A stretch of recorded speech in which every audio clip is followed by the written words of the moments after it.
في الفترة الأخيرة وبسبب تدهور الحالة الاقتصادية في البلد وظروف المعيشة بقت صعبة، شفنا ناس كتير بتقول جملة ولا يوم من أيامك يا مبارك. مهما يحصل في البلد دي ومهما مرينا بظروف وحشة، اوعى تقول ولا يوم من أيامك يا مبارك، عشان اللي بيحصل فينا دلوقتي ده بسبب مبارك صاحب ال30 سنة فساد اللي خلى مصر الدولة الأولى في التصنيف العالمي في مرض الإيدز والبلهارسيا وفيروس سي والفشل الكلوي والكبد والسرطان، وكل ده بسبب الاكل المسرطن اللي اتزرع في ارضنا في عهده، وانت تقول ولا يوم من ايامك يا مبارك. مبارك اللي مسك البلد والدولار كان ب40 قرش، في خلال 30 سنه انهار الجنيه قصاد الدولار ليوصل ل6 جنيه و50 قرش. يعني انهيار الدولار مش بس دلوقتي، لا ده من ساعه ما مسك مبارك، بس الفرق ان هو كان بينهار على مراحل وسنين متباعده، اما دلوقتي في سنتين بس انهار الضعف.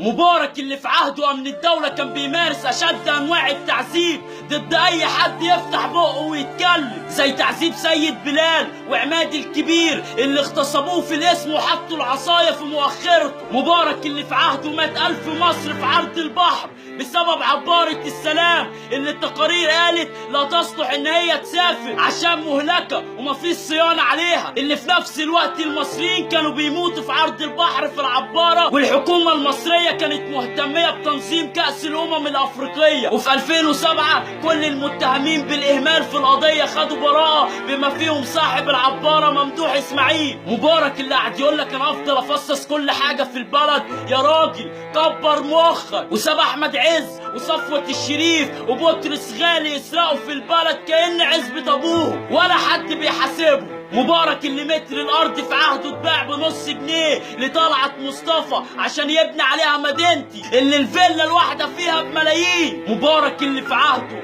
خالد سعيد اتمارس عليه اشد انواع التعذيب اللي ملامحه اتمسحت من كتر التعذيب اللي اتمارس عليه، وفي الاخر حطوا له الحشيش في بقه وقالوا عليه صايع وبلطجي، ويطلع مطبلاتي زي خيري رمضان يتاجر بيه ويقول عليه صايع وبلطجي ويأكد كلام الباشا. ما حضرة الضابط والامين عارف ان مهما يقتل ومهما يعذب مفيش قانون بيمنعه ومفيش حد هيحاسبه على غلطه. ما سعادة الريس مبارك كان في عهده كل حاجة مباحة. مبارك اللي انتشر في عهده العشوائيات والفقر والبطالة. مبارك اللي اتحرق في عهده قطر الصعيد ومات فيه 1500 مصري بسبب الاهمال، ويطلع رئيس الوزراء عاطف عبيد يقول لك العيب في الركاب مش فينا، هم اللي غلطانين، واتحكم بعدها على كل المسؤولين اللي متهمين بالاهمال بالبراءة. تصدير الغاز لاسرائيل في 2005 اللي تكلفته من 70 سنت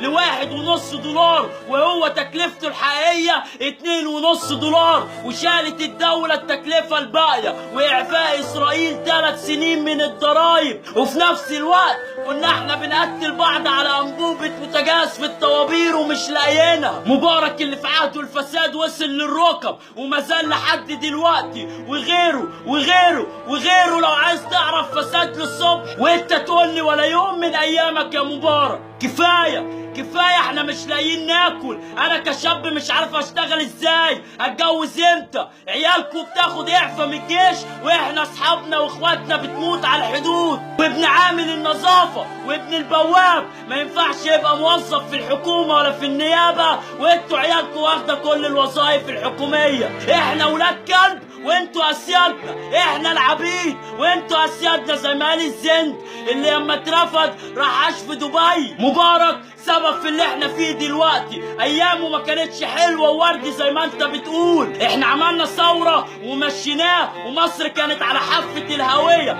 كانت بتغرق، كانت عايزه واحد ينقذها يديها تنفس صناعي مش يجيب مخده ويكمل عليها ويكتم نفسها. كفايه تعبتونا، احنا مش عارفين نعمل ايه، نقعد فيها نتكلم ونتحبس ونتقتل ولا نسافر هجره غير شرعيه ونموت وياكلنا السمك في البحر. ولا يوم من ايامك يا مبارك، ولا يوم من ايامك يا مبارك.